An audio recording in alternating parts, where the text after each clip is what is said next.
On today's episode of Titus and Tate, we are lucky enough to have a man who was at Game 5, some boots on the ground journalism, and that man's name is Tate Frazier. We do not have a guest today. It is once again. I was really hoping it was going to be Kevin O'Connor. I thought that he was going to call in.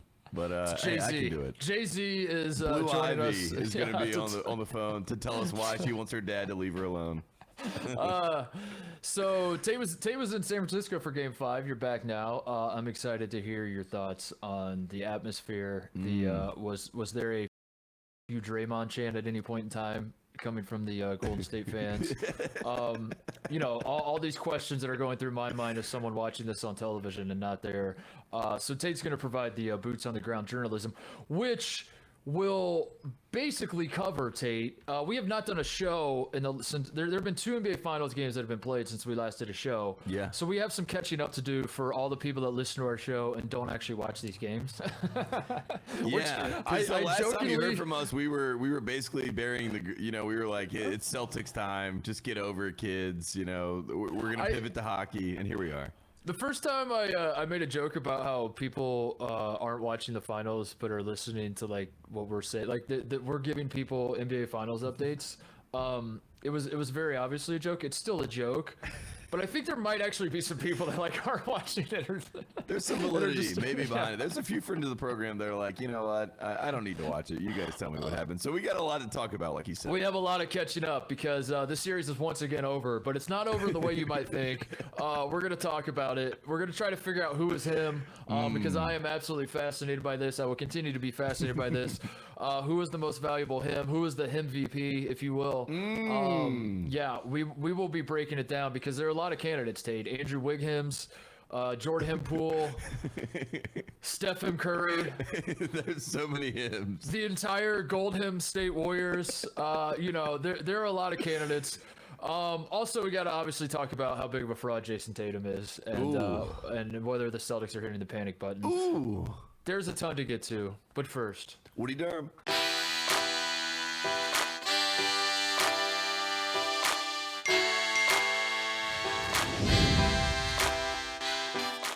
All right, Tate, let's start with some boots on the ground updates here. So you go to San Francisco last night, which is why we're recording this a little bit late. For those of you who set your calendars to our show, we apologize, but we also thank you though. We appreciate you. Sorry if you were late to work today. We take full responsibility, but that's not our fault. Tell your boss it was these 2 podcasters and one of them was trapped up in San Francisco. Yeah. But yeah, Tate, you were at Game 5. You're back in LA now. What? Give me the scoop. What was going on? What is the vibe? What do you have to report from your boots on the ground in San Francisco? Scoop number 1: flying to Oakland. That is the cheat code. I also was staying in Oakland the first night, but I mean, Oakland's airport, pretty intimate, pretty nice, pretty smooth, pretty easy in and out there. So got into Oakland on Sunday. That was great. Went to a little Toki Monster show in the Bay. That was fun. And then stayed in North Beach with my my college roommate, one of my good friends, Pat White, and not the quarterback Pat White. Not that Pat White, but my guy. So it was good to be up in the Bay again. And like you said before, the last time I went up to the Bay for a finals game, it was Oracle Arena. It was in Oakland. So when I first get there, right, I land in Oakland and I drive by Oracle, right? So I see the graveyard of what once was, Roracle, and no signage, no nothing, next to the A Stadium, which looks just as dead. The Raiders used to be over there. It used to be the trifecta. Now, ghost town. So that was the first, boots on the ground journalism. Oh my God, Oracle Arena, what once was. RIP 5 years later, things have changed.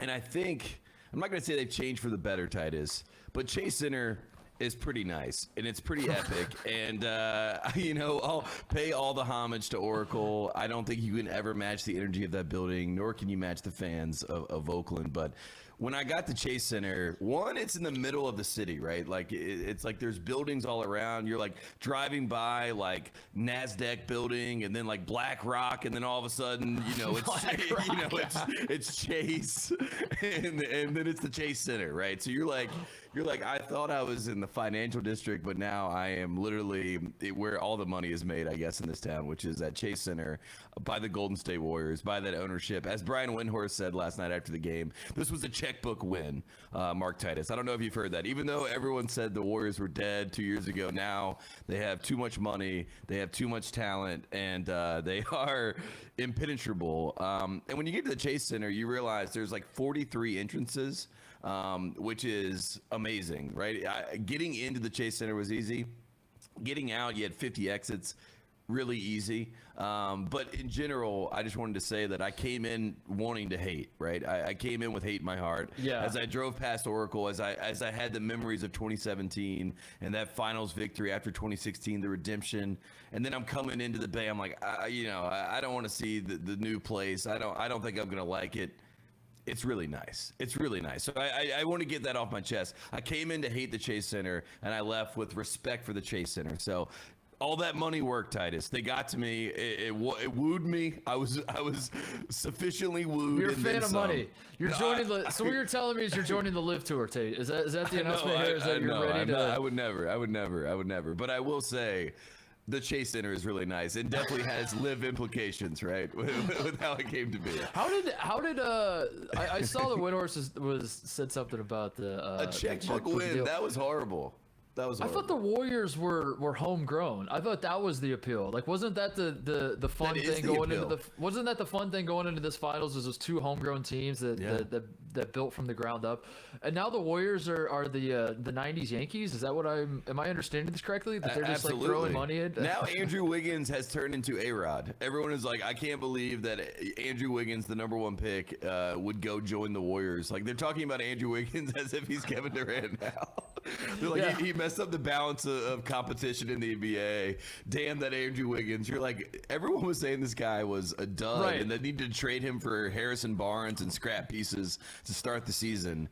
And now he is, rebounding at a clip we've never seen from him. Literally had a career high in Game 4. And then last night leads the team in rebounding and leads the team in scoring. And we are an Andrew Wiggins podcast, as we have noted from the start. As we have noted from the start. Of course. And I will say that Mark Titus being in the building, it did feel like, I'm a Steph Curry guy naturally, but I felt like the Wiggins energy was what we brought to that. You know what I mean? I think you were with me in spirit, in mind, and in the body of Andrew Wiggins as he continued to deliver over and over and over again in this game. So shout out to Wiggins. Yeah, Wiggins lives in this weird dual reality where he is simultaneously a #1 pick. Like, people forget, Tate, biggest recruit since LeBron, #1 5-star, #1 pick, yada yada yada. You remember the Sports Illustrated cover? It was Wilt to Manning to Wiggins. That was the Kansas cover. So he's that guy when you need him to be that guy, but then he's also like this dude that was in Minnesota that just wasn't ever assertive and was a huge disappointment. And we don't want to say he was a bust, but what a letdown Andrew Wiggins' career has been.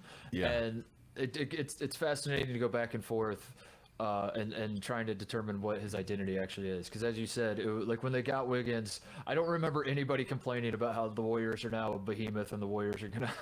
Yeah, people were saying that trading D'Lo was a bad idea. They should have kept D'Lo.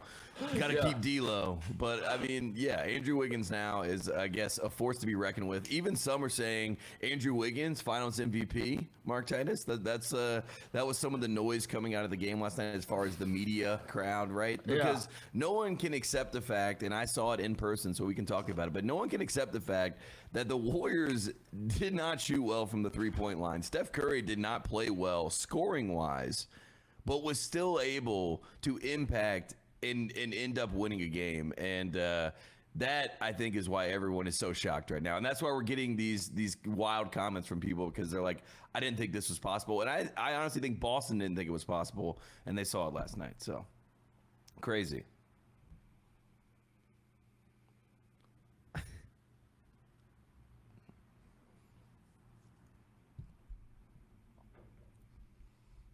Minus 380 right now, Steph Curry to win Finals MVP. Yeah.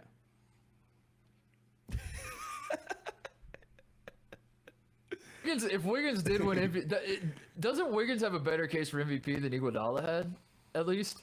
No, because Iguodala's case was built around the idea that LeBron was the best player in the series. Ipso facto, he stopped and or guarded LeBron the best that anyone has other than Kawhi in 2014, and so therefore he deserves the finals. Like Kawhi won Finals MVP for basically guarding LeBron, according to the punditry, and then 2015 same deal. And I don't think Jason Tatum deserves that much, unless you think Jason Tatum deserves. Jason Tatum. Tatum, double him. He's got 2 hymns in his name. If you think that he deserves that same treatment, then maybe you go Iggy is the same as Wiggy. But I don't think so. I don't think this is the same Iggy. I know. I don't think Wiggins It's a stupid conversation because Steph's going to win it, but I just like, like once the precedent has been set that the NBA media seems desperate to give if the Warriors win a title, anybody MVP. But Steph the Finals MVP, and you like honestly, if Wiggins, okay, so it would be crazy because Steph has been so good. He wasn't great in Game 5, but as you said, he still impacts the game, and like he still had 9 assists. He still had 18 points. Yeah, he wasn't terrible, but he wasn't by any stretch of the imagination good. We're not going to say that Steph Curry had a good Game 5. But if you look at what Wiggins has done in this series and what Iguodala did in that series, because Iguodala didn't do anything to stop LeBron. Exactly. That's why it was so funny. That's what's so funny about it. And like, if you've already opened Pandora's box and given a Finals MVP to Andre Iguodala, if Andrew Wiggins in fact did win the Finals MVP this year, I wouldn't be that shocked because I've already kind of seen something equally stupid before. Yes. You know what I mean? The second time around is not that shocking. So I had that thought. Like I saw people jokingly talking about Andrew Wiggins potentially winning Finals MVP, and I just thought that is stupid. This is dumb. This will be fun to talk. We have 3 days before the next game, so let's talk about stupid stuff. But then I was like, it's not any dumber than Andre Iguodala winning it, is it? And I guess that's the debate. What is stupider, if Andrew Wiggins won it this year or Andre Iguodala winning it in 2015? What's the dumbest finals? Or Marcus Smart winning Defensive Player of the Year this year in the NBA? What's the dumbest award?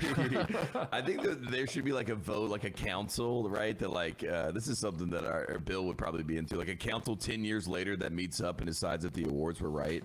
Like they go back and they're like, Kenyon Martin should have been on a defensive first team during his time in the NBA. Let's go back to the 2004 NBA first team all defense. Let's throw Kenyon Martin in. Like, let's have a little council and figure this out. But in general, I do think that nothing will be as dumb as Iguodala winning Finals MVP. It was in very 2015. stupid. I mean, it was so. And not only was it that insane to give it to Iguodala, it'd be one thing if Steph like actually shit the bed in the series, which he didn't.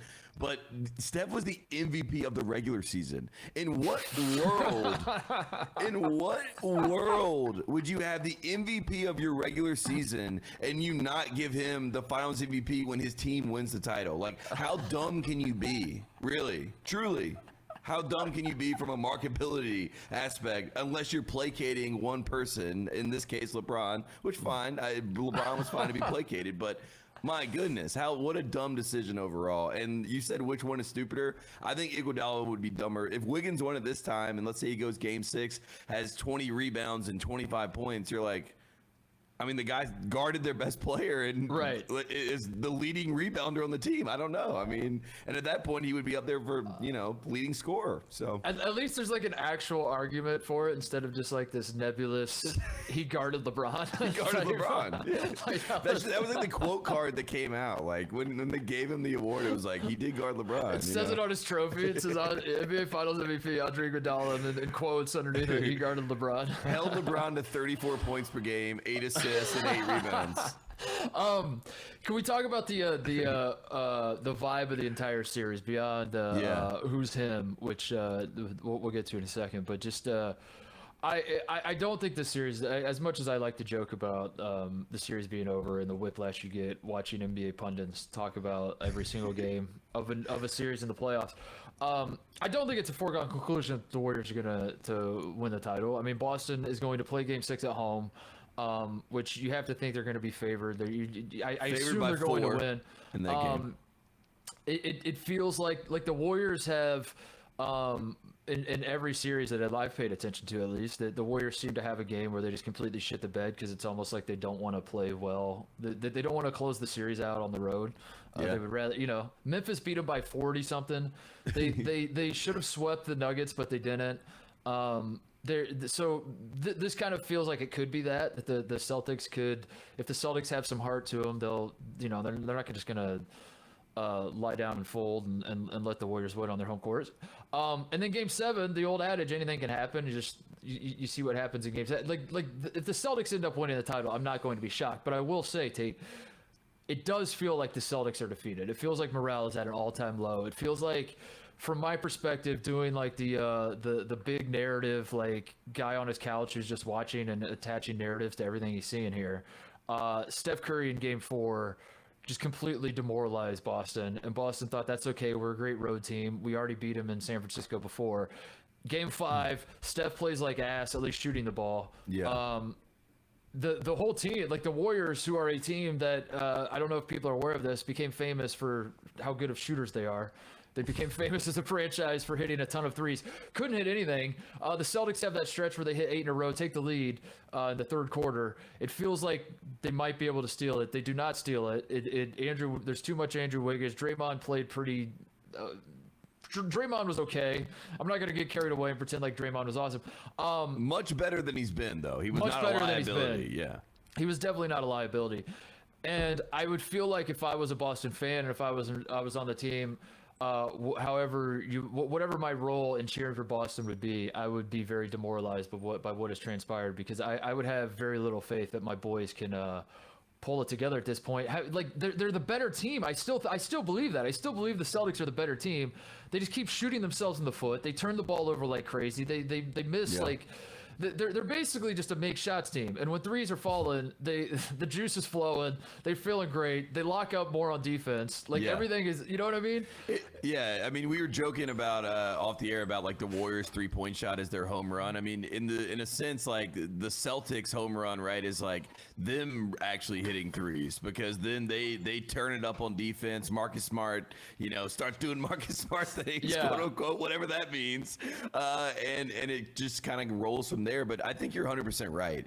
We cannot forget, lest we forget, the defending champions won Game 5 in Boston and went back home to Milwaukee and had a series basically in their hands. And yes, Chris Middleton was not playing, but I don't care. At that point, he had not been playing, and Giannis had them in the driver's seat, going back to Milwaukee, Bucks in 6. The whole thing was scripted out perfectly. And these Boston Celtics, the same team that's in the NBA Finals, these same sons of bitches, these same kids, these same guys. I think they might be guys now.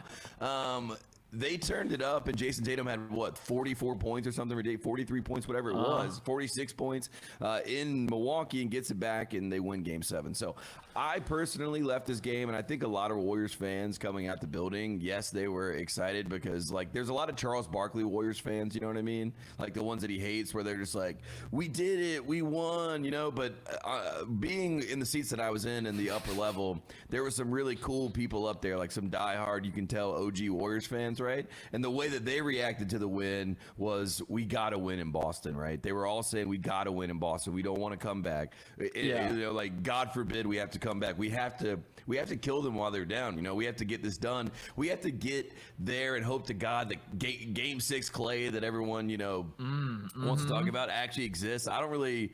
At one point, the Charles Barkley Warriors fans were chanting Game 5 Clay, and then a cool Warriors fan was like, that doesn't exist, and yelled it at him. You know what I mean? There's some riffs. There's like some riffs that were happening, just like within the culture there. But I think you're 100% right. Do not count out the Celtics, because this team has been dead before. They've been dead to rights. And a hurt animal is, you don't know what to expect. And the Boston Celtics are going to get the whistle of all whistles that we've never seen before in Game 6. That can't be right. That can't be right, because the NBA is rigged against the Celtics. The NBA is famously rigged against one of the most storied franchises in the history of their league. They are, but they're only rigged when the Celtics lose. I do think that all of the referee stuff, and I will say Jordan Poole, our guy. We'll talk about him in the him rankings, but Jordan Poole live, it looked like Marcus Smart hit him in the face, right? Like in the building. Yeah.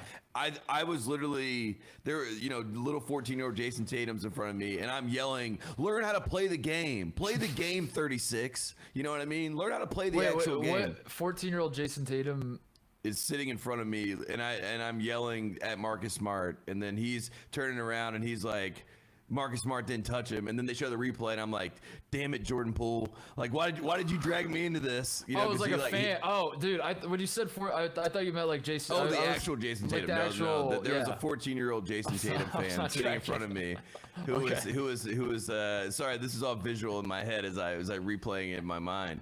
But Marcus Smart in that moment, I will say that was when I thought, okay, in Boston, they're going to get a whistle unlike any other whistle because the Warriors were doing some of their tricks against them. You know what I mean? It was a little bit of Houdini going on where like there was some flopping things where you're like, that's what we do. And Boston is going to take that to the nth degree at home. You know what I mean? So I that's what makes me think we're going to get a Game 7. I thought you meant there was like some kid in a Kobe jersey in front of you, some 14-year-old in a Kobe jersey. Honestly, I thought that's what. I wouldn't be shocked if this kid had a Kobe jersey underneath his Jason Tatum jersey. Here's a question. Why doesn't Jason Tatum just text Kobe again before Game 6? Good point. That would just solve everything. Just text him again, get the juice back, and away we go. And the Celtics are fine. I think like the Celtics are. I said it earlier, and I do believe it. I do think the Celtics are still the better team, which sounds preposterous given the way this series is headed. Agreed. And the vibe that it's taken, but they every single game I felt like the Warriors have won. It does feel like the Celtics have not necessarily handed it to them. It's not like that, but it's like it. I still stand by what I said earlier in the series, which is that like when the Celtics score, it looks so much easier than when the Warriors are scoring, and that changed a little bit in Game 5, especially like at the start of Game 5. But the Celtics are so much more athletic. They're so much bigger. They're so much younger. They're so much. They're so much deeper. Like the guys that they like when Al Horford starts hitting threes, you're like, that's right. I forgot that Al Horford is. When Al Horford's wide open, it's money. This guy doesn't miss. And then, you have to cross your fingers that he's going to brick wide open ones, but he doesn't seem to do that in these playoffs. But they just keep shooting themselves in the foot. Jaylen Brown can't dribble. Marcus Smart is like outside of his mind. Jason Tatum is just like, I don't know. It's been fun, like kind of. It's been fun watching again the whiplash of Jason Tatum has a good game. Is he one of the best players in the league? Is he an MVP candidate? Is he going to win the MVP next year? And then he plays like ass, and like I'm cackling and laughing that anyone thinks that this man is going to win MVP next year. Going back and forth has been funny, but like in all seriousness, he's obviously very, very good. But there's like just there's so many stretches where he's just so clunky with like making his moves, and it feels like preordained almost. Like he catches the ball and he's gonna go I'm gonna hit him with the spin move on this move, or I'm gonna and it's there's just like a smoothness. Yeah, there's not like this smoothness to him that you want, but at the same time, when those moves hit, you're like, this dude is smooth. When he hits his side step 3 where he takes 4 steps, and all the Duke fans will tell you that's a gather step, and we need the gather step in the college game because Jason Tatum is proof that this would be a great addition to the college game. When he's hitting those shots, you're like, this guy's awesome. But then he gets those stretches where it's just like he had 4 air balls in the second half? Yeah. And I guess that's what, like, every time, with maybe the exception of Game 4, because Steph was just otherworldly. Steph was hitting everything and just had so many awesome moments. But it feels like every time the Celtics are losing, I am walking away, like, thinking about the I'm just kind of laughing at, like, dude, the Celtics could have very easily won this, and they just keep shooting themselves in the foot. So that's what I find fascinating for these next 2 games. I do think there will be 2 more games. I do actually agree with you that the refs are gonna help the Celtics along the way, because I do think the NBA is rigged. In all honesty, I do think the NBA is rigged. And the NBA, Adam Silver will 100% make the call to send this series to 7. And for those of you that wonder why people like me are obsessed with people talking about the ratings, I'm obsessed for this reason: that if Adam Silver had an ounce of credibility to him, he would be absolutely corrupt, Tate. I know that makes no sense. It's a paradox. But if he had any credibility, this man would be completely corrupt. He would look at what the ratings have been in the finals. He would realize the way you shut down all that talk is you have a Game 7 that blows the Final Four this year out of the water with ratings. You orchestrate it that way. Then at that point, I think the refs. I think it's anything goes. I think where you're no longer orchestrating what happens, but you got to get it to Game 7. I think the Celtics are going to win pretty easily in Game 6, but it is crazy that how defeated they look. It is crazy that it seems that for a team that I felt like had far more answers than the Warriors did, where the Warriors' approach to this series was like, let's just hope Steph goes nuclear. And let's hope that Draymond pulls his head out of his ass and we can get some help from either Jordan Poole or Andrew Wiggins or Klay Thompson here and there. That's our recipe. It is no longer the recipe. The Warriors seem to be the like they have figured out what they are, and the Celtics are searching for answers, and I find that fascinating because that was very different a week ago. I'll be, the reason I find that whole conversation fascinating is because I do think you're 100% right in the sense that the Celtics are the better team, and I think the Celtics know and think that they are the better team. And I think, you have 15 plus turnovers in back-to-back games. If you're the Boston Celtics, that is literally, if you want to find every statistician is, trying to figure out like, how do I show the wins above replacement of Jason Tatum that it's actually, he's not doing that bad. But it's like the only stat that really matters is turnovers when it comes to this Boston team. And they are turning the ball over. They've had 15 plus turnovers in back-to-back games. And that is what the Warriors are feeding off of. And I think the buzzword, if you want to call it for this series and for the real flip the switch is force, right? Force is the word. 2016, Cleveland was not a better team than the Warriors, but they kept forcing their way to wins. They kept forcing. It was hard. They got in the dirt. They got in the mud. They were willing their way. The want to was different. And the Boston Celtics think they're the better team and they're going to win off that. And that's not happening. And the Warriors are winning not just with skill and shooting as they've always done. They're winning with force. And Andrew Wiggins is dunking on your head and driving to the basket because I think, we mentioned the athleticism of the Boston Celtics.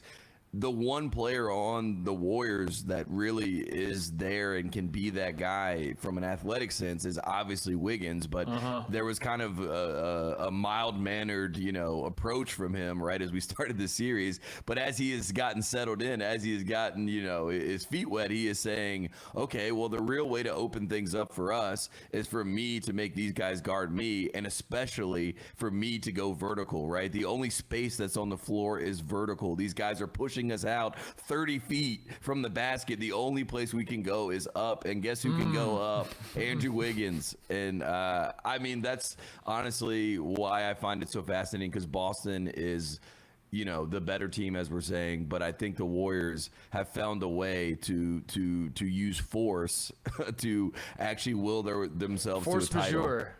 It's a force majeure. It's a force majeure right in front of our very eyes. I've never seen anything so mature in my life. I was thinking about this watching Wiggins. He's had 2 great games in a row. He's been very clearly he's been the Warriors' second best player this entire playoffs. Yes. Not even close. Yes, and he was an all-star starter, which goes back to if you're going to keep the message consistent from the NBA, like they should be promoting the fact that Andrew Wiggins is the second best player. You know what I mean? Like we should have graphics of Steph and Wiggins. Yes. That's what it should be. Is Andrew Wiggins the Splash brother? Is it actually Andrew Wiggins? Because there's been he's the Bash brother. You got the Splash and the Bash. I love the idea of like Wiggins and Draymond putting on their headbands and then they hit their fists. Yes. Like Portman and who was it? Dean Portman and what was his name? Reed. Fulton Reed. Yeah. Dean Portman and Fulton Reed. There you go. Mighty Ducks. Dude, great callback. Yeah, they're the Bash brothers, and then you let Klay and Poole and Steph be the Splash brothers.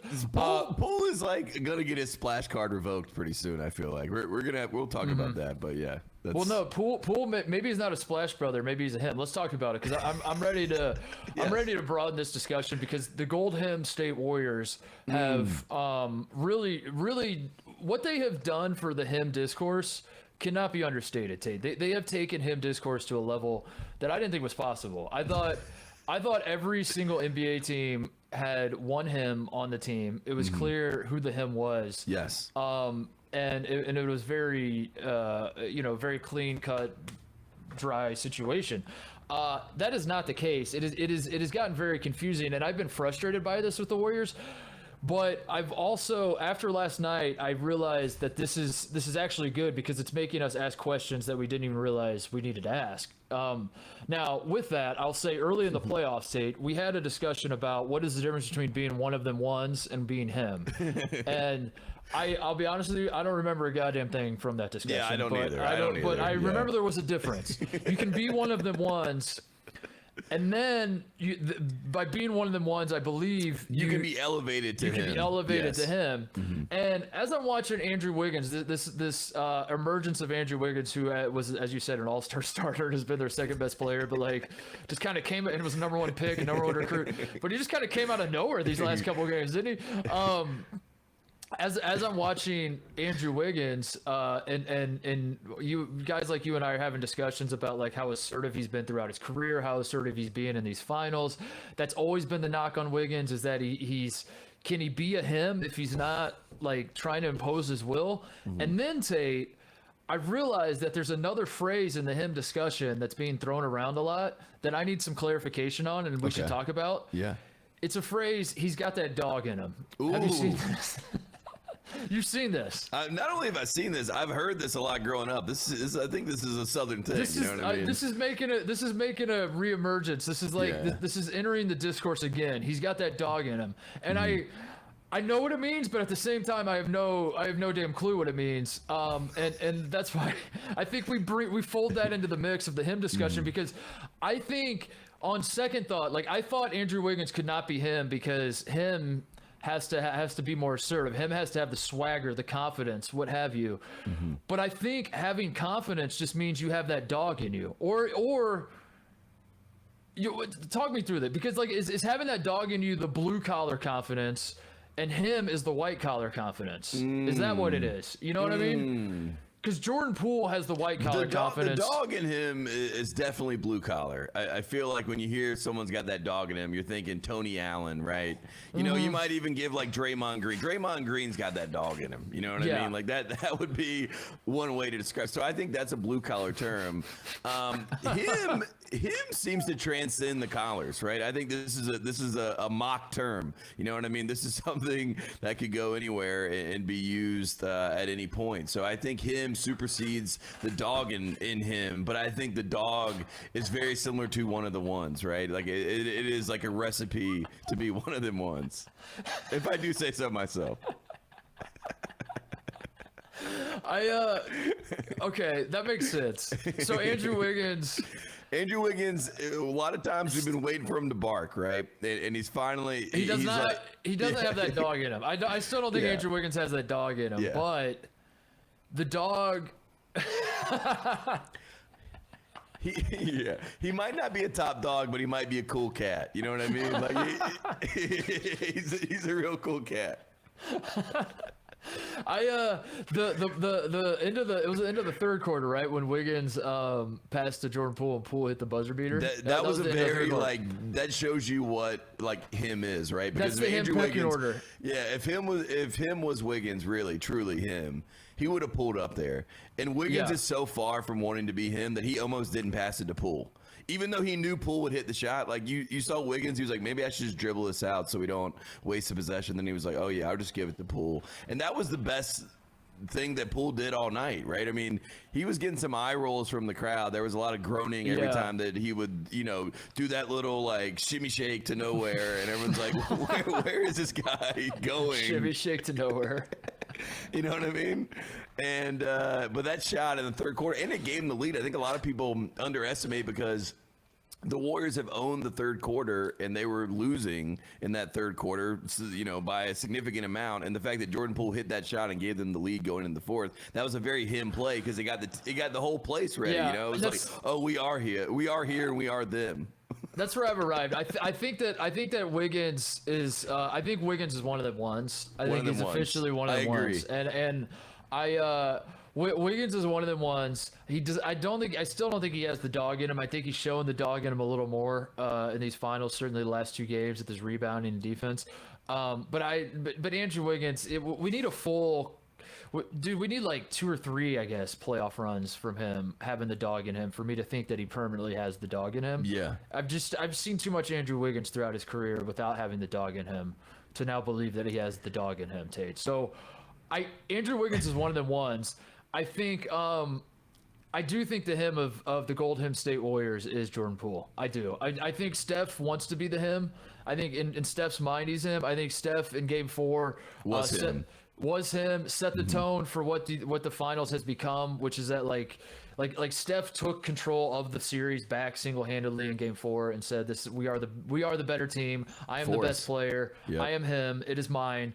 And I did it in Boston, which is worth 1.5 times as we said to start the whole playoff run. This is how you shoot yourself to the moon. You do it in Boston. If you do it in Boston, it counts 1.5 times more than if you did it Look anywhere at LeBron's else. career. They only bring up the 2012 when he went there in Game 6. Yeah, and the time in 2000 it was 2010, right, when he quit on the cat. I mean, that was like the big black mark on his career. It was like that he walked through the tunnel and took his jersey off. Yeah. That happened in Boston. If he does it at home, I don't think it matters as much. But it happened in Boston. There's no decision. So Steph, we'll give Steph the MVP, I think, in the end. But I think Jordan Poole is the him because is him of the finals because, as you said, this guy can suck ass for very long stretches. He can have the shimmies to nowhere. Is that what you call it? The shimmy shake to nowhere. The shimmy shake to nowhere. He can be completely lost on defense, and all it takes is one moment from Jordan Poole to get every single person watching in on him, to be like, this guy's amazing. I love watching this guy. Like, you know how many Warriors fans probably left that game thinking that Jordan Poole was awesome last night? Oh yeah, for sure. And because he had one shot, and that's all he needs to do. It's the same thing. We've seen this from in 2018. He hits a shot against Houston. He did it at half court in Game 2. That was Game 2, right, when Jordan Poole hit the shot in the finals in Game 2 at against the Celtics. He does this over and over where he has moments that transcend the rest of his game where you don't even he is like throw the box score out guy where it's like, let's not talk about the box scores of Jordan Poole. Let's talk about those moments in time that he was him, where he used Marcus Smart's tactics against him and flopped when he was barely touched in the face if he was touched at all. These are the him moments. For that reason, I believe that Jordan Poole is the MVP of these finals, Tate. I'm right there. I see, and I get it. And the other part of Jordan Poole, right, is like, in any arena, right, they have the interstitials between, like the commercial breaks and everything, and they have a player that comes up there who's like, come on, crowd, let's get the crowd going. Or they do like a stupid little quiz game, and they're like, well, what's your favorite place to eat? What's your favorite food? Jordan Poole is the king of that in Chase Center, right? He is literally on the Jumbotron. It's the most him thing you've ever seen. He is the Jumbotron. He is always up there. He's playing some different game. He's having fun. You know what I mean? He's dancing. He's like, get up, fans, let's go. And the only time that he wasn't him on the Jumbotron was going in the fourth quarter. Draymond does like, and I'm sure they've done it all playoffs, but Draymond does like a minute 30, like basically, poem where he's like talking about. He's a podcast. It's like it's a Ryan Russillo monologue. I think Ryan Russillo should go after him for this, but he does, and he's just like a diatribe about what it means to be a Warrior and it fires you up. And when that happened last night, because we'd been talking about Draymond on the show, I had told my friend going into the game, I was like, this guy's a liability. I mean, that's his number one ability right now is liability. And I will say in that fourth quarter, I did realize, and like I had to be there in the moment. I did. You kind of remember why Draymond, despite the basketball of it all, right? Like he is so important to these Warriors fans because he almost like is their master of ceremonies, right? He kind of is the MC of it all. Like he almost has to like guide them along the splash experience, right? They need Draymond to say, now's the time we got to get up. Now's the time we got to lock in. Now's the time we got to show why we're different than everybody else. So and I say all this because I do want to mention Draymond, honorable mention in the him rankings. He's not him. He is definitely not him, but he does play a part as a stand-in him, and he also kind of somehow has become like the face of the fans in a sense. I don't know how else to explain it, but Draymond, I will give him that credit. I had lost that frame of reference until I was in the building, and people were like, "Thank you, Draymond, for getting me electrified for the fourth quarter." Even though Jordan Poole had just got him electrified with a him play, you know. Draymond was definitely better in Game 5 for sure. He totally. I think the thought that he was Draymond again, or this was, I don't think that. I still think he has sucked throughout the course of this series, and I don't think it erases how bad he's been in these series. Yeah, agreed. But it was nice finally especially when all the discussion became centered around his podcast, which honestly I talked a lot about it too. I never thought, for the record, Draymond doing the podcast was why he sucked. Which is I don't think it was a distraction. What we were talking about. Yeah, that was not my point of view. My point of view is I know the podcast has nothing to do with whether you're playing well or not. My problem is you're sucking and then doing the podcast. And frankly, I'm not trying to hear anything from you. Just go play better, dude. Mm-hmm. I don't need to hear you. I don't need to hear you take accountability. Even if all of his podcasts are that was my fault. I sucked ass. I don't. I gotta be better. Yeah, I don't want to hear that. I don't want to hear that. Just go be better. Just just shut up and go be better. You know. And I think his mom really saved him with that tweet. Yeah. You know what I mean? I think she took all the heat from him by being like, I don't know what's wrong with him, and I think that kind of ended it all. It was great. Yeah, and for a guy who his whole reputation is I do the things that don't show up in the box score, but also I do triple doubles as well. So let's acknowledge those box scores of mine, but also please pull up those box scores. Please pull up those box Throw out the box scores, but then also go get the ones that have me with triple doubles. Yes. But I was calling him out because for most of these finals, he hasn't been doing the things that don't show up in the box score, and unless you those things are talking and instigating and getting texts, and which he did some of that last night. He did some of that last night. He's following Jason Tatum with the Celtics bench, trying to take the ball from Tate. Those sorts of things. I didn't like that move. I mean, like Draymond. Obviously, I didn't like that move from Draymond, but I didn't like that move from Tatum either. I mean, if I'm Tatum, I'm just I don't even. I guess he was trying to bait him a little bit, but I at that point, you're just dude, you're playing into this whole. You're playing Draymond's game right now by being in this moment. Please go score. Please go be Kobe. You know what I mean? Also, though, don't understand how. I mean, Draymond. I will give. I love making fun of Celtics fans and trolling Celtics fans because frankly they deserve it. And we could troll Celtics fans for the rest of time and it still won't be enough tape. But I will be on their side in one thing, which is that Draymond gets away with murder. Absolutely everything. Absolutely everything. There's not literally every other player in the NBA does what he did to Jason Tatum, where the Tatum has the ball, the Celtics call timeout, he's simply walking to his bench, and Draymond's just hounding him to the bench. That is a tech.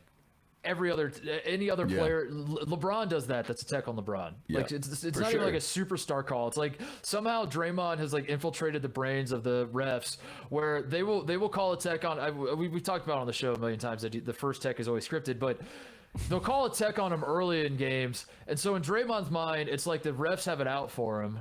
When that's so very obviously not the case at all. Yeah. And in fact, it's the opposite. They're kind of scared of him. They're scared to toss him from a game. It's weird. That whole deal is weird, and I do feel for Celtics fans in that regard. The rest of it, the foul calls and when your team is flopping like crazy, you have to just take it. When Jordan Poole flops on Marcus Smart, when Draymond Green is flopping on Grant Williams, exactly. You can't argue about it. That's who you are. That's you are. That's if anything, you should be tipping your cap. You know what I mean? Yes. You're oh wow, we're so good at this that these guys are taking from us, right? They're trying to play like us. And Draymond fouled out of 3 games so far in the finals. We can't understate that. He's fouled out of 3 games. It's the first time a player's done that since 2000. You know what I mean? So he's still, like you said, it's this doesn't wipe, the game 5 doesn't wipe away everything else. And the fouls and the antics are obviously more of the Draymond story. But if he goes to Boston and he plays the same way that he played in game 3, game 4, whatever, he's probably going to foul out before halftime. Yeah. I mean, you know what I mean? It's going to be a totally different game. He's not going to be able to do all this stuff. But you're right. The leash is unbelievable. And it's almost like he's a contemporary with the referees while these other guys can't speak to them, you know? He's having a meeting. He's let's go have a council meeting over here and talk about this. Yeah. And then everyone else is these guys don't listen to a word I say. And then if I say anything that's bullshit, they tee me up. He's doing the casual Tom Izzo, throw my arm around your shoulder. Let's chat. Come here, man. Let's talk about this. It is true. It is a very Izzo move, so I do have to respect that. He learned something from Coach Izzo. That's cool.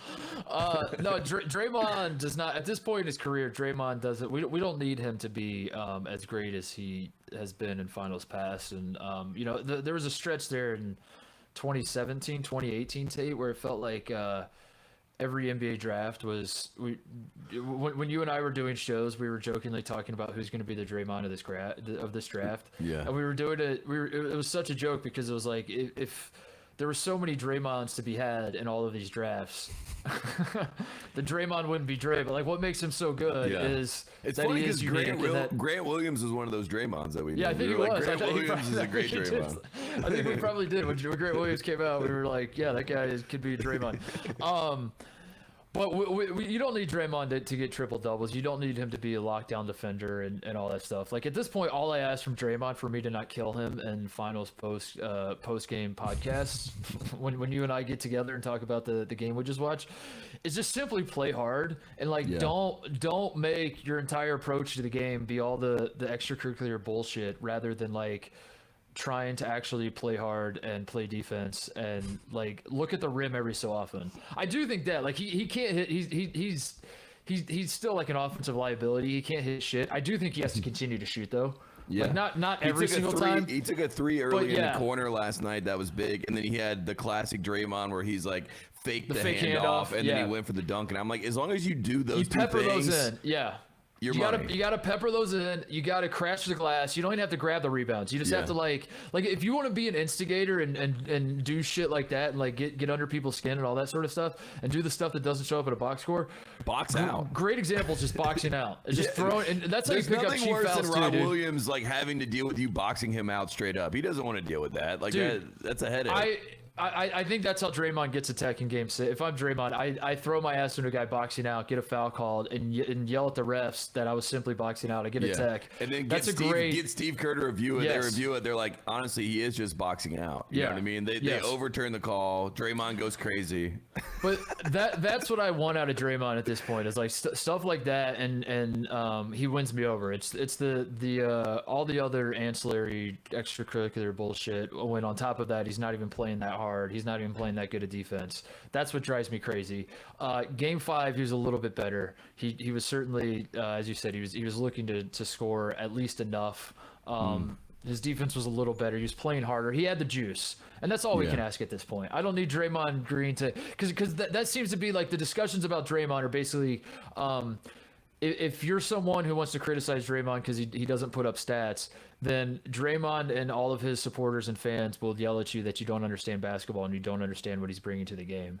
And I'm someone that's like, I feel like I understand this game, and I feel like I just watched the whole thing. And Draymond, you didn't do anything. Like, do you understand basketball? Because I don't think you didn't do a goddamn thing to impact that game other than just be like an asshole during dead balls. Like that was like all you did. So I need you to be an instigator. Be an instigator during live ball situations. That's all. Be an instigator within the context of the game, right? Yes. Like that is. And then you'll win me back over. And that was what I was. I mean, my voice is a little hoarse, but like that was some of the things that I was yelling last night. And it's not even about anything other than like for the game of basketball, like stop flopping, right? Coach K is dead. Coach K is done. Like you don't have to play this way. You don't have to play this way. This is not basketball. Like you don't have to game the game. Just play the game. That's all we all want. And that's what has been lost in the sauce. All these younger guys like get on TV and they're like mad that people talk bad about them and bring up the 80s and 90s. That's because they were playing the game. That's all people want to see. They want to see you play the game. They don't want to see you flop. They don't want to see 15 reviews. They don't want to see it from 15 different angles that Marcus Smart was already throwing his head back before he even got touched. I mean, nobody wants to watch it. And same with Jordan Poole. Like nobody wants to look at the highlight and watch Jordan Poole like barely get his nose touched and throw his head back. You know what I mean? And I think once we all collectively say that and we're open about it and we're vocal about that's what we're actually mad about, I think we all move in a better direction for basketball. I really do. And I think we only have one man to blame, and his name is Mike Krzyzewski. It's Adam Silver. Oh, yeah. Well, two Duke guys. I mean, whichever one you want to blame. Coach, hey, speaking of Duke guys, have you heard the Coach K to Utah rumors? that Coach the Jazz. Have you heard that? Oh my God. Quinn Snyder is his reference on his resume. He said, "Yeah, he said hire a better Quinn coach Snyder, than me. yeah. There's only one out there. There's His only name one. is Mike, Yeah. Mr. K." I don't know. I don't know if you heard those. I personally have not heard those. I just didn't know if you had heard those. I wanted him for the Hornets you're right. job. When I was losing my mind watching these playoffs, I felt like every show we did, I was just complaining and about the state of the game today and all this sort of stuff. You're hitting the nail on the head. It is all the complaining about the refs makes me complain about the product and all that. And it does feel like if we can just address it and get out in front of it and like acknowledge what it is that we all want to see cleaned up. And I hope the league does something in the offseason. I mean, but it feels like we talk about this every single offseason. Like I saw college basketball next year is going to be given techs for flopping apparently, which haven't we said that every single offseason? Yeah. I don't understand. They're supposed to in the NBA, right? Like they're supposed to in the NBA. Yeah, exactly. They're supposed. I don't know. That's the one overhaul I want to see because it's not even every single time there's a whistle blown, somebody on either team is complaining. Sometimes it's both. It's guys on both teams. There's a whistle and like one guy's complaining that it should have been an and one, as the other guy's complaining I didn't even touch him. Yeah, exactly. And you're like, what is going on here? And then now it's like not even now, but like I'm starting to notice it more that it's been going on forever, but I'm noticing it more that it's not even whistles, Tate. It's like Jason Tatum hits a shot and he's turning in the flow of the game and he's complaining that there's no and one. And No, Steph Steph did that the other night in Game 4. He his hits a shot and he looks up and starts just like screaming at the ref that he's not a and one. And I don't know. I would love to see maybe the points don't count. You know how like back in the day, if you fouled a guy, you had to raise your hand and say it was a foul on me. Yeah. Maybe we bring that back. But also we say if you complain after you score a basket, the points don't count. Mm-hmm. If you're asked for the and one, you don't get the points. I was The going to say point- it's almost become like a part of the shot making process, right? It's like it's like another layer. Like if you're really elite, right? If you're a really elite scorer, you're like Jason Tatum's like hitting fadeaways while like holding his other arm, being like he hit my arm. Like he's like literally coming down from the shot, already at the ref. Like, do you think Drew Hanlon's coaching that? Drew Yes, Hanlon in the for sure. offseason is getting Tatum on the side step. He's like, all right, so here's the gather step.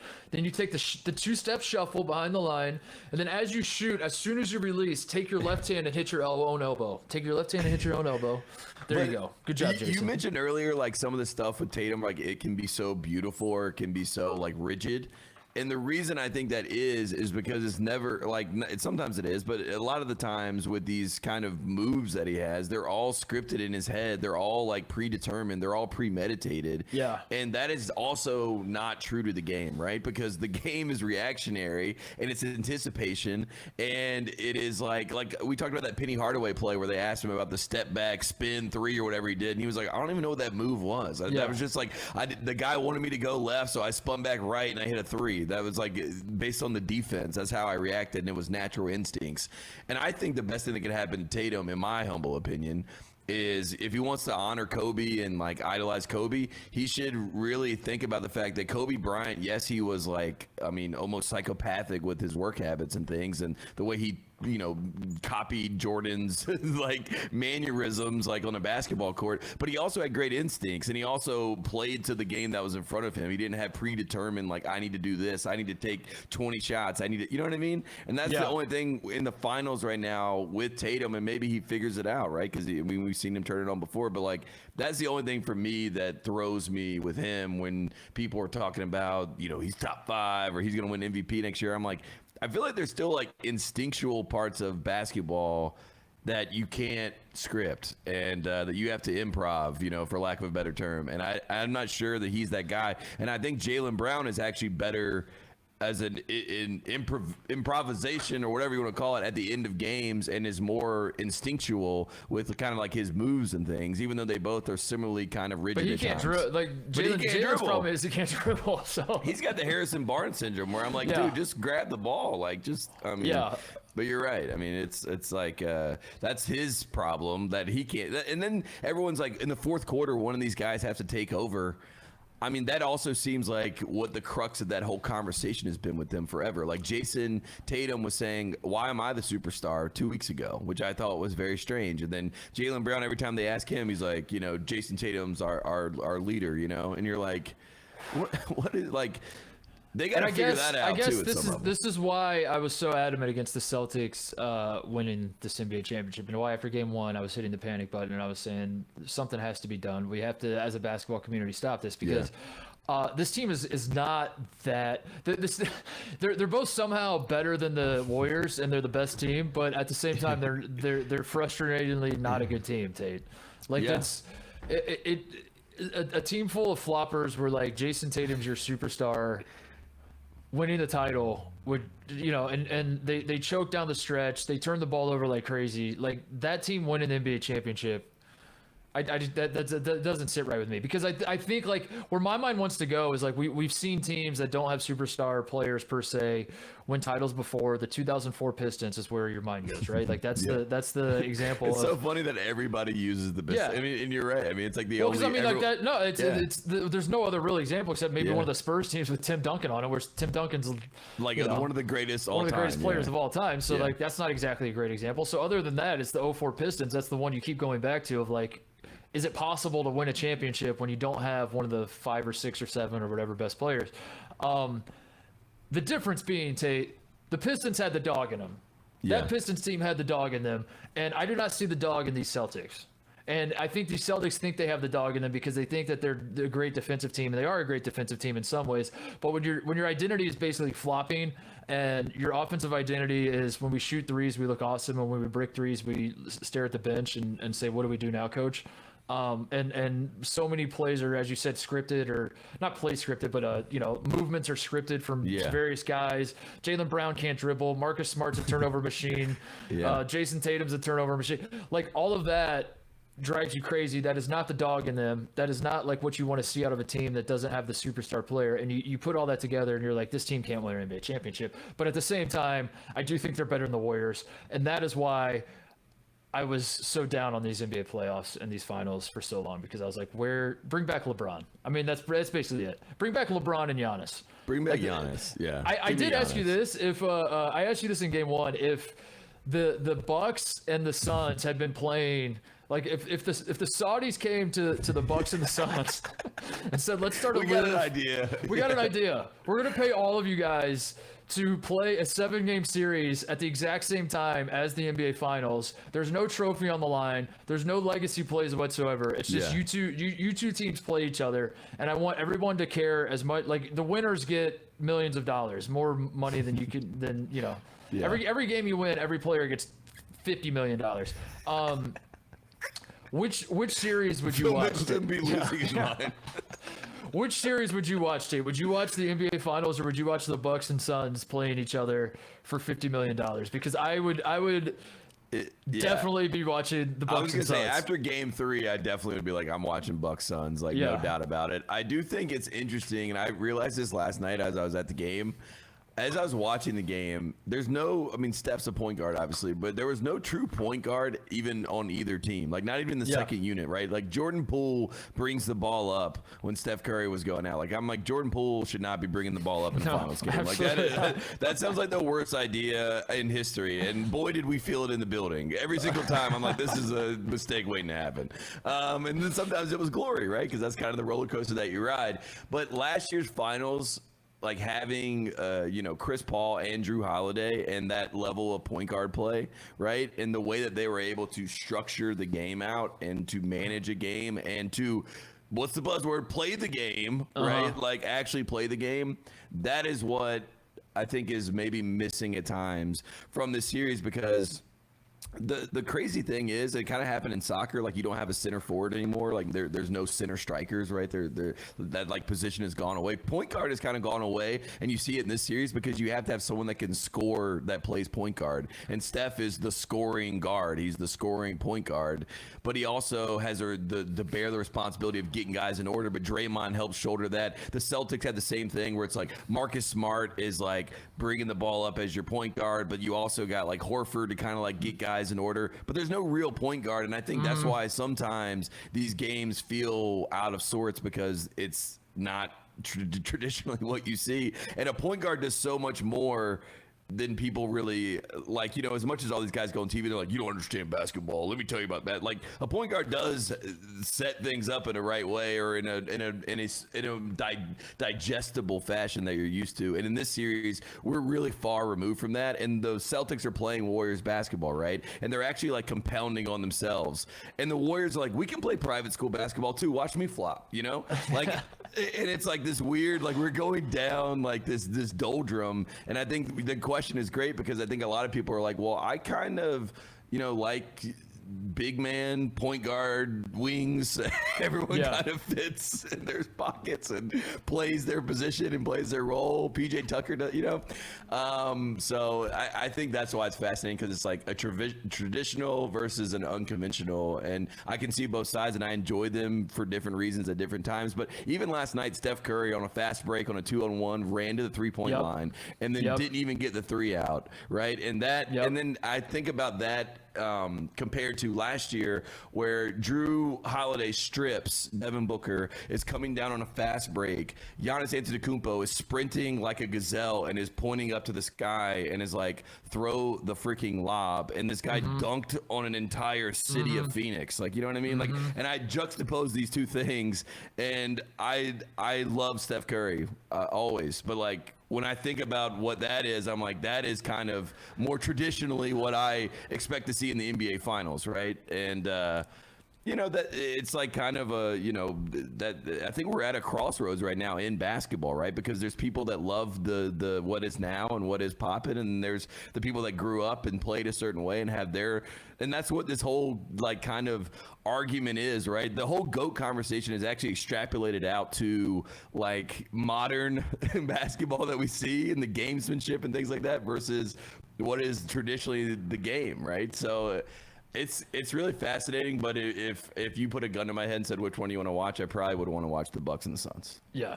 That was a long-winded way of saying that, but I was trying to give everybody their due. You saying people that love to get on TV or podcasts or whatever else and say and yell about how much people don't know basketball. It's so true that the NBA is the one, not even league or sport, it's like the one thing in all of society that the people involved in the thing love yelling at the fans of the thing that you don't know. Imagine like a Marvel movie, instead of like the Marvel end credits, instead of like the bonus scene at the end, it's like all the actors like looking at the camera, and it's like, all of you that are going to go to Reddit and talk about what you saw in this movie, you don't know what you're talking about. Shut up. You don't know the movies we're making. And everyone's just watching like, am I supposed to be rooting for this guy? Yeah, like what? And I think that's why I'm so fascinated with the ratings conversation, Tate, is because ultimately it comes down to like people that identify as basketball fans their entire lives, have grown up watching basketball love the game, played the game as long as their bodies would allow them or their skill level would allow them, play pickup still as they've gotten older, whatever. They're through their identity is basketball. Like, they are basketball people. These everyday basketball people, Tate, will be like, here are some of the reasons I'm not as into the NBA as I used to be. And then the NBA people will be like, well, you're wrong. Yeah.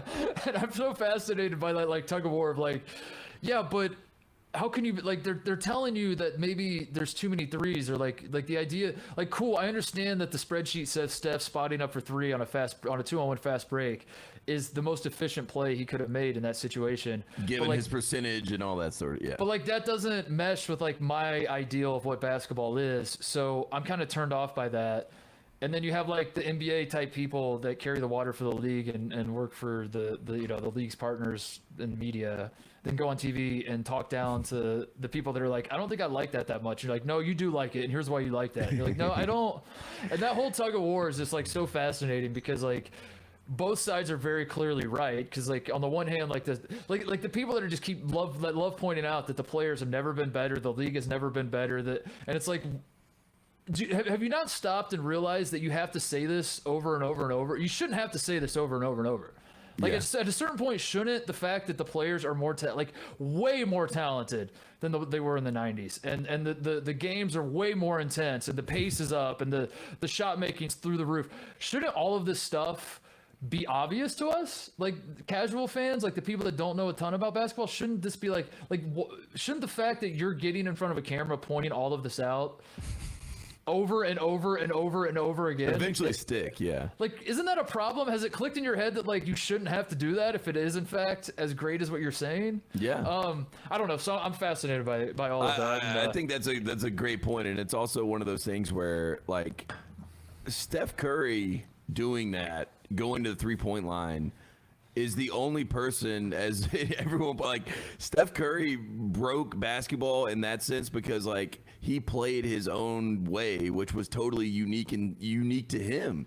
And the worst thing that's happened is that all these, you know, the imagination that guy has, Steph Curry, is up there with, you know, the Michael Jordans, Larry Birds, these type of guys, right? In my opinion. But that doesn't mean that you have to copy it. That doesn't mean that you have to manipulate the game because he's so imaginative that he changed the game and innovated it. That doesn't mean that you have to ruin the game by trying to copy it, by trying to basically say, hey, we can manipulate the same way if we just take more threes. Yeah. And we can just like shoot more and that'll equal to him. No, like just let him be this imaginative, amazing, separate entity that plays a certain way, and it's unique to him. And that was always my frustration because it was like this blame would go to Steph, and it's like, why are we blaming the guy who is like creating this amazing, for lack of a better term, art that we're watching? Why are we blaming the freaking losers that are copying him? Like, what a bunch of plagiarizing losers, you know what I mean? And that is kind of the problem and my frustration, and I think that's why, you know, I get up in arms. That's been basketball forever, though. You know, I guess that's everybody copies the winners. Yeah. You know, everybody's just trying to find the guy that's the top dog at the moment. Everyone's trying to find the dog in him. Who's him? I did want to ask to wrap up the him conversation. Do you think Jason Tatum or Jaylen Brown are one of them ones? Because I think that's the real question to me. Because I thought that they were both one of them ones, and I'm scared there might be only one of those ones. Okay, so first of all, Jason Tatum does not have the dog in him. I think we start there. I think that's very. Anytime you're like, I think his worship of Kobe in his mind, that means he has the dog in him because he wants to have the Mamba mentality. Which is there something different between the Mamba mentality and having the dog? I think they are similar families. But the way I see it, if you are in fact trying to emulate someone else, you don't have the dog in you. So like weirdly, did Kobe ever have the dog in him if he was trying to be MJ? Yeah. I don't know. Yeah. I don't like Tatum is not a guy to me that has the dog in him, but I do Jaylen Brown has the dog in him. I agree. I do think Tatum could be one of them ones. Mm-hmm. He's definitely not him though.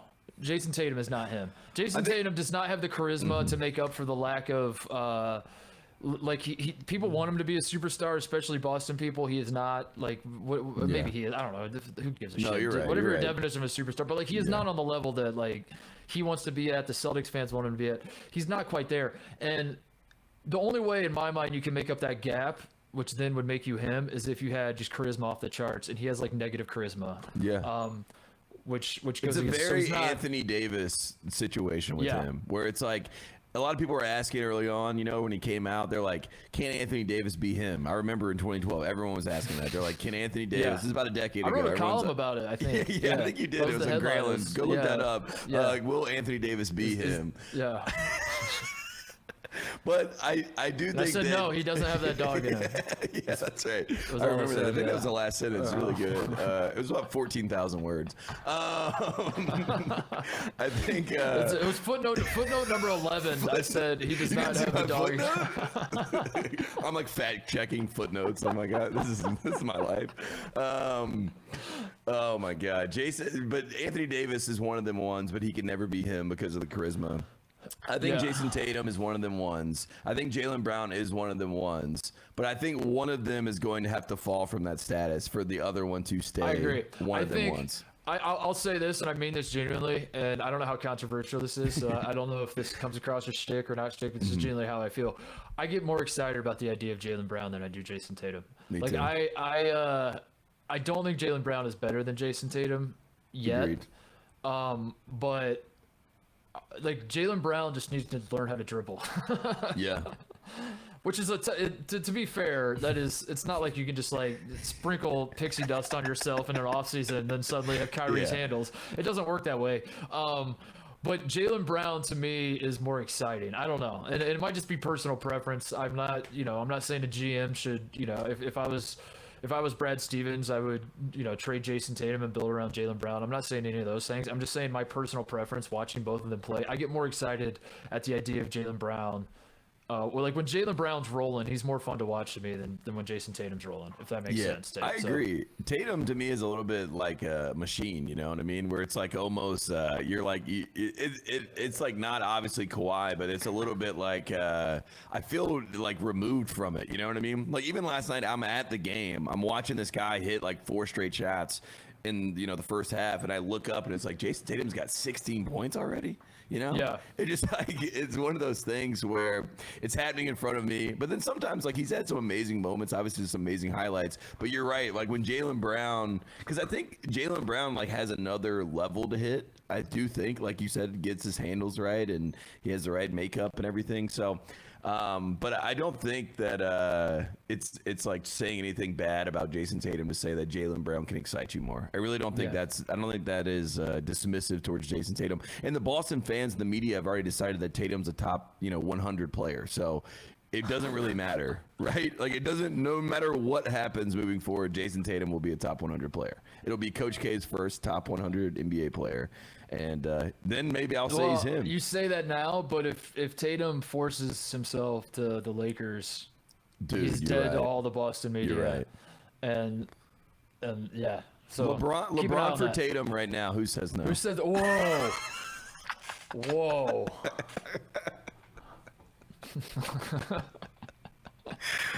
Oh God! I will say LeBron straight up. Like I did learn this from being up in the Bay. LeBron's trying to go to the Warriors. Of course he is. I had a source tell me, boots on the ground, that Bronny is a Stanford kid. That Bronny is gonna take the Zaire Williams path to Stanford, which brings him up to the Bay Area, which then ipso facto brings LeBron up to the Bay Area. He's like, I'm just here and I'm a free agent. You know what I mean? I'd love to come let Draymond cuss me out in practice. Or he pins it on his son. He's like, I don't want to do this per se, but my son. Bronny wanted to see the facilities. Bronny wanted to come by. What do you want me to do? Not be a family man? I'm a family man. So I am going to play for the franchise that's closest to my son. And what is that? Oh, it's the Golden State Warriors. Okay, yeah. So I'll play for them. Never heard of them. Are they good? Is that a good franchise? Is that a good franchise? I'm not going for championships anymore. It's a different phase of my career. I want to play close to my son in college. I want to watch his college games. I want to be that dad. All that being said, I will be taking my talents up to San Francisco. I want to be closer to home. And you're like, didn't you say that when you went to Cleveland? And he's like, yeah, that was home, but this is also home. I do have a home there. I'm a billionaire, folks. I have many homes scattered across this country. I hate to bring it to you. I have tons of homes. Quickly, can we do some draft talk real quick before we get out of here? Before we get to shoutouts, because I'm fascinated by the draft. The draft is sneaking up. The draft is next week? It's next week, Tate. Next Thursday. It's next Thursday. Yeah. 23rd. It feels like Jabari is number one now. It feels like the Magic have. I don't know. That's what my tea leaves are telling me. I'm not a source man. You are the source man on the program, but. My tea leaves that I'm reading, the mock draft consensus seems to be that Jabari is the favorite to go number one now. Chet is number 2 to Oklahoma City. So, like, what I'm saying here, the reason I'm so fascinated by this draft is that I think the draft might actually start with the Pacers at number 6 because it seems like Jabari's number 1, Chet's going 2 to OKC, Paolo's number 3 to Houston, Jaden Ivey's number 4 to the Kings, then Keegan Murray's going to the Pistons at number 5. And there might be some shakeups. Shaedon Sharpe might surprise somebody. Like somebody might really love Shaedon Sharpe, and he might jump into the top 5. I don't think that's going to happen. So then it becomes interesting at number 6 because my beloved Pacers kind of start the draft, and I have no idea where they're going to go. And I think that's why I I wanted to talk about the draft very quickly. Is that, first of all, would you agree with that? Does that feel like the 5 right now? It does feel like the media consensus is that Jabari is number 1. It feels like the draftniks, right? They've all come out, and I saw Kevin O'Connor updated his draft board, and he had, and then I think Vicini, our guy Vicini, his draft is coming out. His draft guide is coming out next week. So shout out to him. I think that the media says Jabari because it's hard to argue against a guy who can score you 20 points a game. I will say this. I will not be shocked, and I say people, I will not be shocked if on draft night the Orlando Magic take Paolo Banchero number 1. I will not be shocked.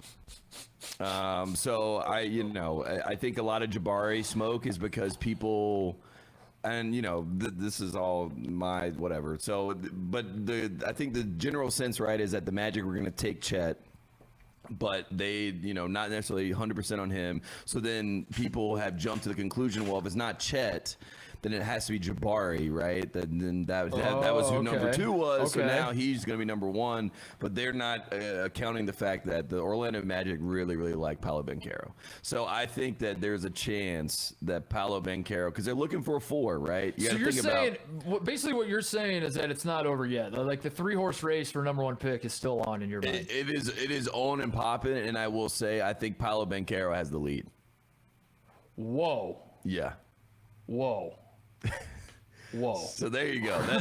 That's your scoop. I think Paolo has the lead, and I think if that were to happen, OKC really has – that's when the draft starts for me as far as intrigue, because you and I have talked on this program, who is the next Kevin Durant? We have been arguing. Some people have said Chet. Other people have said Jabari Smith. And OKC with the number 2 pick will finally decide who is the next Kevin Durant officially as the number 2 pick going to play for the Thunder. So that'll be fascinating. And then at number 6, I got good news for you. Shadon Sharpe is not going to the Pacers. Benedict Mathurin. So, he is the perfect player for the Pacers.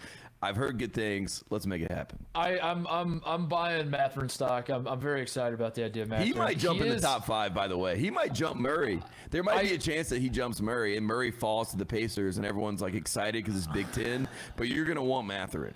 Here's the knock on Mathurin, as we know, and you're reading all the same scouting reports I'm reading. You're talking to all the same people I'm reading. The number 1 knock on Mathurin is he's Canadian, and that's all anyone's talking Wiggins. about. Right? Wiggins is Andrew Wiggins. That's what I'm saying, man. Like I think Mathurin scared me because he was Canadian, and frankly, I just don't know if the Canadians have that dog in them. Sharpe is also Canadian, right? Shadon Sharpe is also Canadian. So is he really? Yeah, I think that the Pacers are down to 2 Canadians. And I think that Benedict Mathurin is the one. I think he's one of them ones. I've ultimately, so I was scared the Pacers are going to take Sharpe. I saw Jonathan Givony on his most recent mock draft on ESPN.com. He had the Pacers taking Dyson Daniels, and I fell out of my chair when I read that because number 1, I had to Google who Dyson Daniels was. He's G League Ignite. Yeah, I was gonna say isn't he G League? Yeah. And I lost my mind because my beloved Indiana Pacers franchise will not. We will keep the G League Ignite out of Indiana. Yeah, I don't think they take a G League Ignite player. I don't care who it is. They would draft that kid maybe and then trade him, but I don't think they would take him to play him now. If Wembanyama went to the G League Ignite this year and the Pacers had the number 1 pick, I would not want to take him. And you would say to yourself, well, you're an idiot, Titus. That's why the Pacers will never win a title. And I'll say, yeah, okay, that's fine. But we kept our morals. And our principles. And like, you know what? We've never won a title. So like, I don't, you think I need a title to be a Pacers fan? No. No, so we can't take Dyson Daniels. Absolutely not. It's Shadon Sharpe and Mathurin. Sharpe is a no for me just because of all the drama coming out of Kentucky. Like I let Kentucky fans tell me how to feel about that guy, and it feels like they don't really love him because of all the bullshit with Cal and I don't know. Just Google it. You know what I'm talking about. Google it. Yeah. Just Google the brand. There's a lot of brand plays going on from both sides that they butted heads and I don't know. It just felt like too much. It was like that guy that's not an Indiana Pacers player. You know what I mean? That's not a guy. That guy does not have that dog in him. Is what I agree learned 100%. from that whole. all that drama. Mathurin excites me. I love Mathurin, but I still think, Tate, that the Indiana Pacers have to trade up and find a way to take Jaden Ivey. It just simply has to happen. Oh, I love that. In fact, here's my top 5, my official lock it in. Here's what I want the Indiana Pacers to do power rankings. I've officially arrived at this. At number 5, I think take AJ Griffin, honestly. I would rather take AJ Griffin than AJ Griffin is my number 2. Yeah, it's Mathurin, and I don't even know if Mathurin will be there, but if it's not Mathurin, then it's definitely AJ Griffin. AJ Griffin is going to play in the NBA, and he's going to be a good player. I'm not saying he's going to be a world beater or one of them ones, but he's going to be really good. This is assuming the top 5 goes like it's supposed to. Yeah. Ivy at 4, Murray at 5, and the other 3 in the top 3. So AJ Griffin. At number 4 on my list is Mathurin. I think you take Mathurin at number 4. Is it possible for Canadian to have that dog in him? I do. I think it's possible. I think Andrew Wiggins is proving that. And I think Benedict Mathurin is going to be the first Canadian we point to as a guy who had that dog in him from day one. Yeah. That's my prediction. Or maybe he's just a wildcat. You know what I mean? Like maybe just like Andrew Wiggins is a cool cat and he's a wildcat. You know what I mean? So he got the Canadian off of him. He shook it off. And then now he's a cat. You know, 2 Canadian cats just getting it done. My number 3 scenario for the Pacers, trade down and take all the Buckeyes. Just take every Buckeye. Respect. Just trade down and find a way to take Malachi Branham, Andy J. Liddell, and then sign Brady Manick when Brady Manick goes undrafted. Respect. And maybe you sprinkled in like Dalen Terry. I would love that. I love the Arizona guys. Terry might be a first-round pick, like sneaky late first-round pick. I think the move of the Pacers is like find a way to get 2 first-rounders. I know they got the first pick in the second round, but get like a guy like Branham that you can convince yourself could be a star, and then get the guy who's going to do all the dirty work, like a Dalen Terry, E.J. Liddell, like Mark Williams type. Get your Draymond. Get your Draymond. Is E.J. Liddell Draymond? Yeah, I think so. That's and then also, the very first call you make when the draft ends is Brady Manick. You got to find a way to get Brady Manick to Indy. That has to happen. I've heard good things that Brady Manick has a staunch supporter in the house of the Atlanta Hawks, and his name is Trae Young, and Trae Young is pushing them to draft Brady Manick. Whoa. Yeah. That's what I've heard. So my number 2 scenario for the Pacers is trade up and take Jaden Ivey. I don't care how it happens, Tate. I think the Pacers find themselves at a crossroads where you have an opportunity to decide what your franchise is, and I have long wanted this franchise. They blew it with Reggie Miller. They blew it. In 1987, they should have taken Steve Alford, who had a far better shooter than Reggie Miller. He was a champion. He was a champion. He would have brought the first championship to Indiana. Absolutely, no question about it. Reggie never won a championship. Alford hit how many threes? Was it 6 in the 1987 NCAA championship? The Pacers had an opportunity then and there to put their foot down and say, we will be a Hoosier franchise. They chose wrong. They went the Reggie Miller path. It has tortured the franchise forever. You now have an opportunity again to, I don't know, maybe you take Blake Wesley later in the first round, or like you find a way to, like, Blake Wesley's a Hoosier, he counts. Yeah. You know, he's from South Bend, went to Notre Dame, that counts. But I think you go all in on Jaden Ivey. You find a way to make it happen, Tate. You then implement my idea, which is you sell 0 courtside seats to anybody, any rich fucks in Indy. They don't get them. Mark Cuban comes to town. He has no seat. No, the rich people don't get the seats. You reserve the courtside seats in Indiana for all the Basketball Hall of Famers. That's awesome.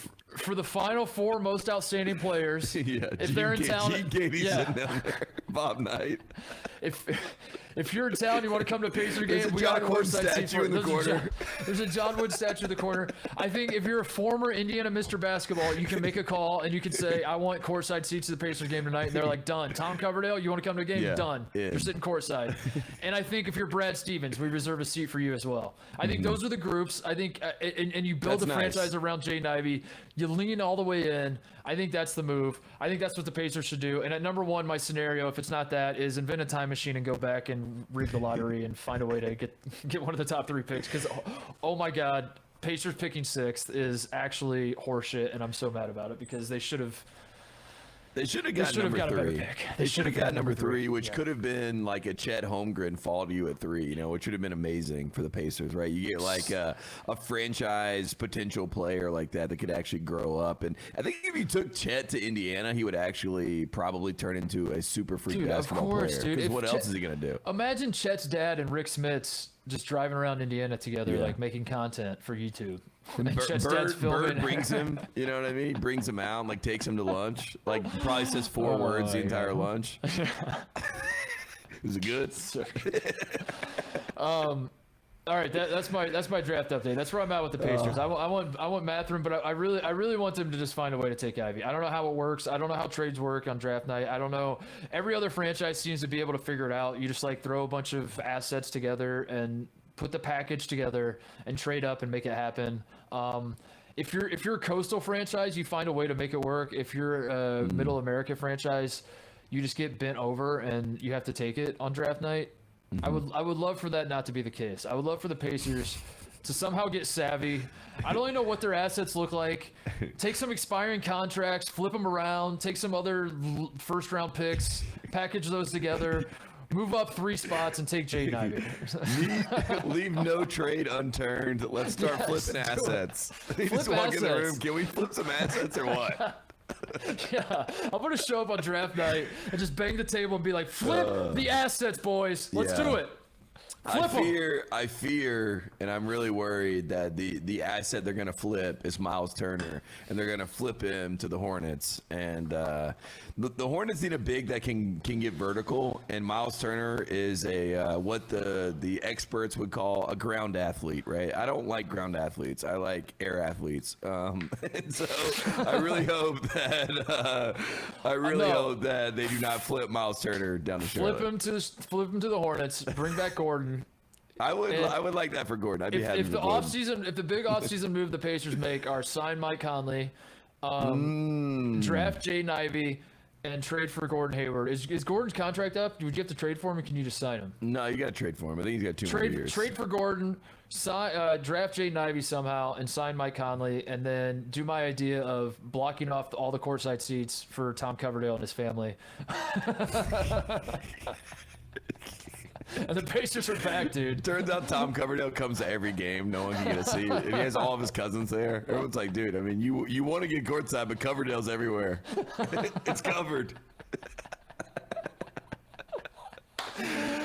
Let's get out of here. Shoutouts, closeouts. What do you got? I got to shout out my boy Brian out in Oakland for taking care of me and going to the game with me, and my boy Pat White for letting me stay in San Francisco and North Beach. So thanks for the hospitality, and shout out to the Golden State Warriors because, I mean, it was a great atmosphere. It was a great game. And, one more shout out. Shout out to the Final Four and the game that you and I talk about, college basketball, because I went to the NBA Finals.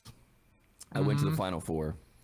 I was in both buildings. I can speak about this, boots on the ground. And look, that energy that you felt after Saturday night and the energy that you felt during the game and the basketball that you watched and the stakes of it all and the stage and the pageantry and everything, there's nothing close to it. I will say that. And if you don't believe me, if you think I'm exaggerating or I'm biased or whatever, go back and listen to Charles Barkley after the game on Saturday night. He said it was the greatest sporting event he had ever been to. And this man played on the Dream Team. And he had been in those games, in those buildings with those guys. And he was like, this was different. And I was in both buildings. It was the finals game. But you was emotional. You haven't been to Boston, though. You haven't been to Boston, so it doesn't count. Should I go to Boston for game 6? Should we go to Boston for game 6? We should go to Boston for game 6. And then we take it all back.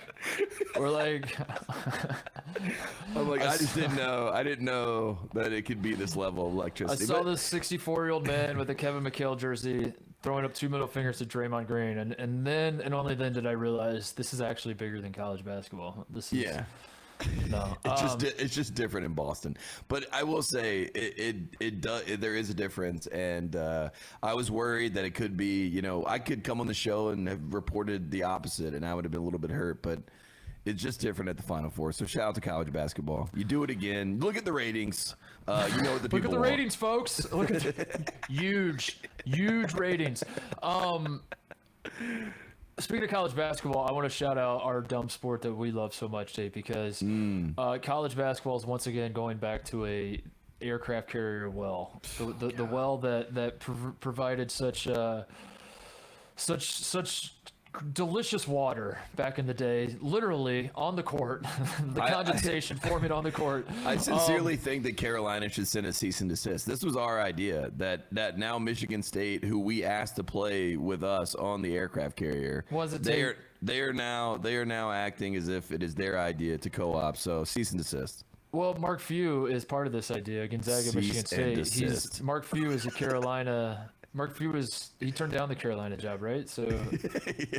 There's some sort of Gonzaga, Michigan State on an aircraft carrier, November 11th. A lot of people are losing their mind about this because Ohio State was one of the games that was canceled, by the way. Ohio State Marquette was supposed to happen, I think, in Charleston.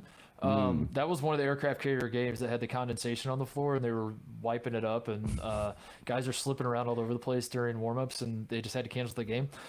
One big difference. The games that have happened in San Diego have seemed to have worked just fine. The games that are happening in the South, off the coast of Florida and South Carolina, not as good. The humidity seems to be a little bit different, Tate. I don't know if you've heard, in the South than it is in the fall in Southern California. Mm-hmm. So I do think this one's going to work. But this is very obviously a Top Gun move, is it not? This is like Tom Cruise did this. Tom Cruise is the one who pulled the strings on this.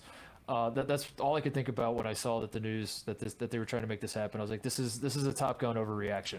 Like somebody, Mark Few or Tom Izzo or both watched Top Gun and was like, we gotta get it on an aircraft carrier. Yeah, it's pretty wild. It's pretty wild that Tom Cruise is saving the infrastructure of America vis-a-vis the military industrial complex and the movie. You know what I mean? He's literally like the two things that are always at odds. It's like, you know, the military versus Hollywood. Like the fact that Tom Cruise has decided to save them both. Like this is probably the greatest merger we've ever seen in pop culture history, that Tom Cruise is like, I will carry both of these things on my back. And everyone's like, honestly, he's doing it. I don't know how he's doing it, but he's somehow doing it. He's bringing life back everywhere. So thank you, Tom Cruise. The two strongest propaganda forces this country has, which is the United States military and Hollywood bullshit, come together. They come together for Tom Cruise. He's the only man that can pull the two together.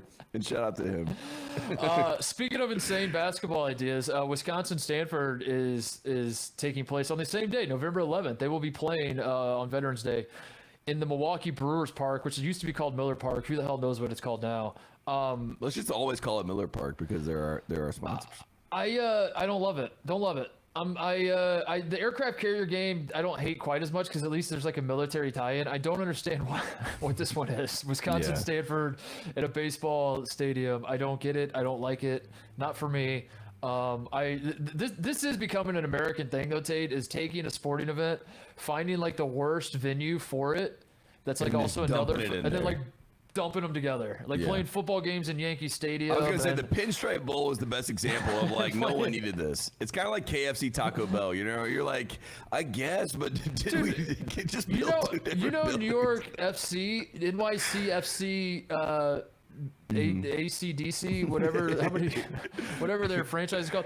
Their field, they play in Yankee Stadium. Their field is smaller. Like they had to make the field smaller to fit in the outfield of Yankee Stadium. Like it's not like when you're taking corner kicks and you're playing at NYC. You have like a short corner. You have like an shorter corner. Oh my god! And it's just all part of doing business, baby. Welcome to MLS, and you just wipe your hands and you say that's American soccer, baby. That's how we do things. I saw the here. MLS was like, you know what we should do since no one watches? Let's put it on Apple Plus, and then let's see what happens there. It's like, okay. Katie Nolan on the call for those games. Yeah, I mean, I'm like, why don't you keep it on ESPN? It was on ABC this weekend. I actually watched some of it when I got to Oakland on Sunday. I was like, who is this team? SKC? And then I'm like, Sporting Kansas City? What a stupid name. I watched. Dude, to be fair, the Chinese streams for MLS are through the roof. So that is true. We should point out the streams. The streams are unbelievable. But I've never seen streams like this.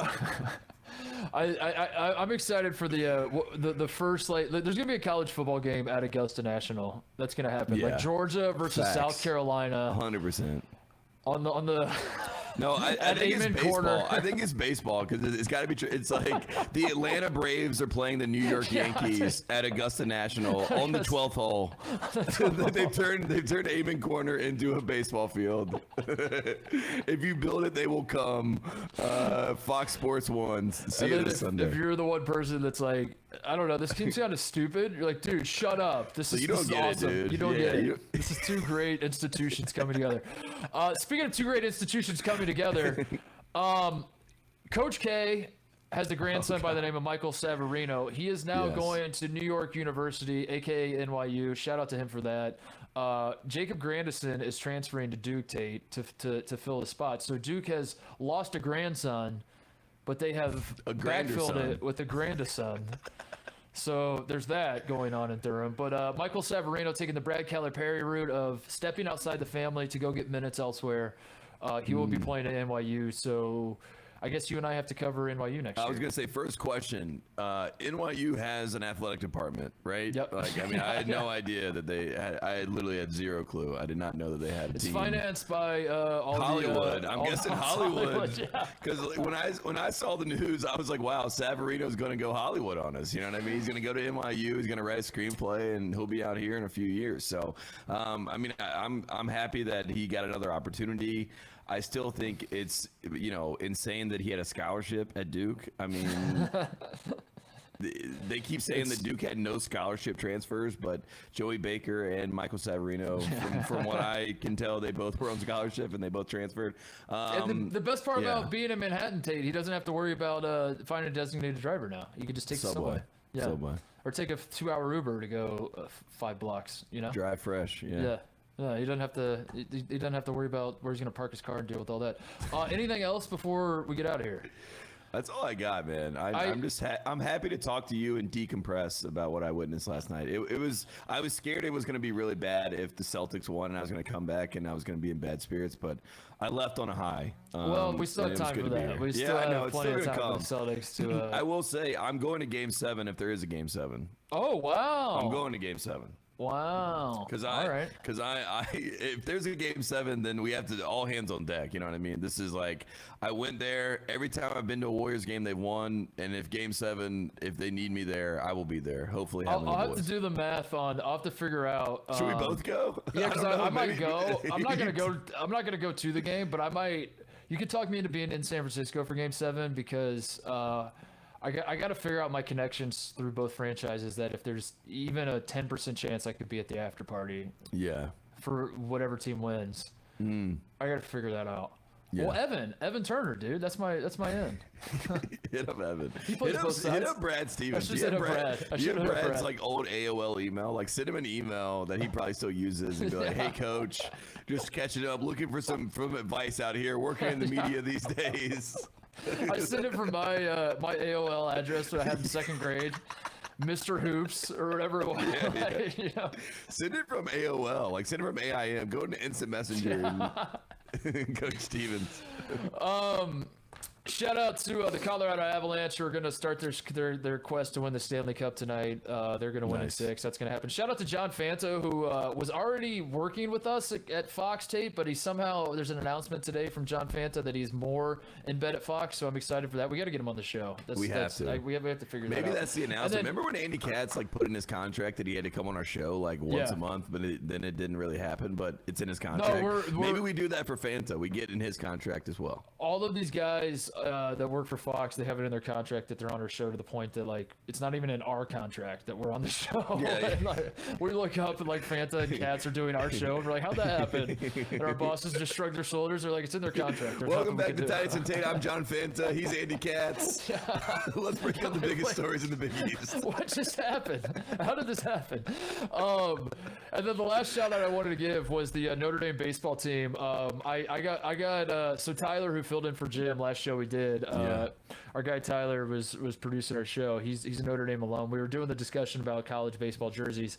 So then I was watching Notre Dame playing Tennessee, and you talk about a collection of douchebags, Tate. This Tennessee baseball team was off the charts to the point that it actually won me over. I have never in my life seen dudes that are like so obviously doing steroids and cocaine and also like are just like you throw awareness out when you talk about the volunteers. Oh you know my what I mean? God. Because like you got to think about their names. Like when you think about what a volunteer is, it's like I'm down. You know what I mean? And you list all those things. Like Dude, I volunteer as tribute. The biggest group of douchebags I've ever seen in my life, ever, in any sport. It was incomprehensible how big of douchebags these guys were. And Notre Dame beat them. I actually was like weirdly almost cheering for Tennessee because I was like, I want to see this in Omaha. Like this would be fun theater to see in Omaha. Yeah. But then Notre Dame beat them, so that was cool. So congrats to them. That's it. That's the only shout outs I have. Best of luck to both teams. I just hope for it's good. I hope nobody gets hurt. I hope both teams try their best on Thursday. But we will be back Thursday night, right? To do a show I was gonna Thursday say night? we should record Thursday night after Game 6, right? That's the all right, perfect. We're gonna do a Lock show me in. Thursday night, and maybe the Warriors will be champions, maybe not. I don't know. We'll see. But we'll do a show either way. See you guys in.